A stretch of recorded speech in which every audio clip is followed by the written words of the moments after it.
So this is a mid-60s Slant 6 Mopar engine. We're going to, it's bored 40 over already. It was used, it was already torn down when I got it. And it's got 40 over cylinders. 40 over cylinders? Yes. There's a little bit of a ridge. They knocked the pistons out. Some of the pistons had broke rings, so I don't know if they had broke rings because they were, they did something wrong or when they took them out, or if they were broke because they had a little bit of a ridge on it. But we're going to take it. We're going to use a ridge reamer to remove the ridge. We'll install it like that. So where's the ridge? So the ridge is this lip right here. You can feel there's a little lip on it. That should have been removed before the pistons came out, but they didn't do it. So we're going to clean it up because we want to hone it out so it looks like these 3 cylinders. These have already had the ridge removed and have been honed out.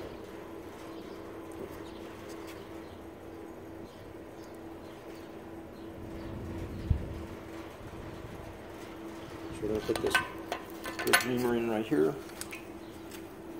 Run it down until it's snug. Make sure it's centered. Back it off a little bit. Just put light tension on it. A little bit of motor oil. There's a little cutting blade on there. We're going to spin it around a couple times and see what happens. Why do you use the motor oil?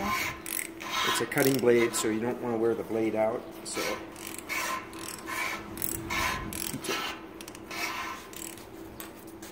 I'm going to come over to the side.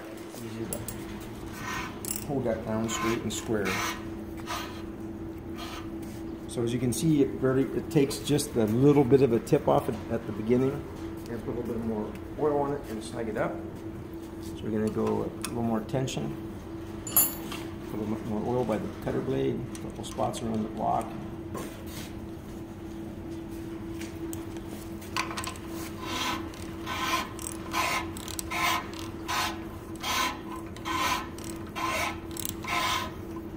Take a look at it. Let's cut just a little bit more. Put a little more oil on this thing. A little more tension.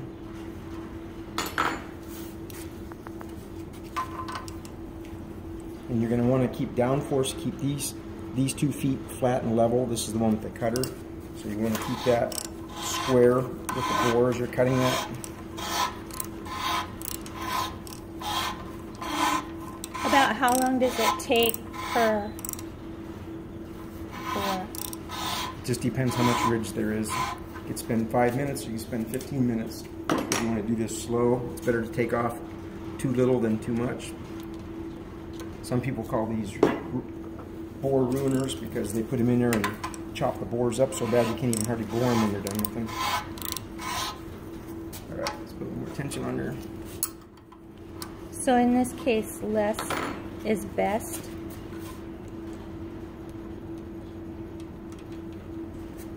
Well, if you cut it out too much, you ruin the cylinder. You have to either sleeve it or bore it oversized.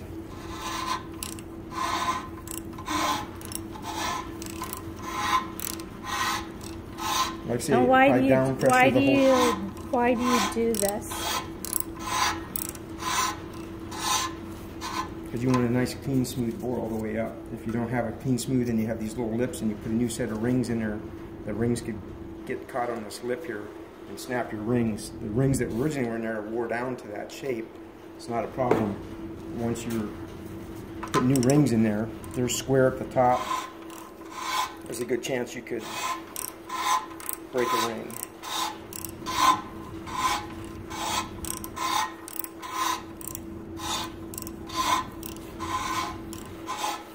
So when we're done with this and we get the ridge off there, we'll take and hone it with a square hone. We're not going to use a cherry hone because a cherry hone hides all and doesn't give you a square bore. So I know a lot of people like those cherry hones because the finish makes it look nice, but those cherry hones,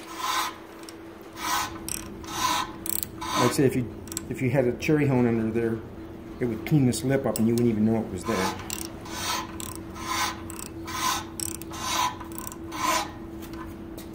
So as you can take a look, you can see this lip is getting wider. So we want to cut it down to almost the same thickness as what this area where you can see where there's no wear from the rings on the cylinder, that's actually your ridge right there. So we notice right here, it's a little bit smaller than that because this doesn't cut square until it gets all the way down. Put some more tension on here.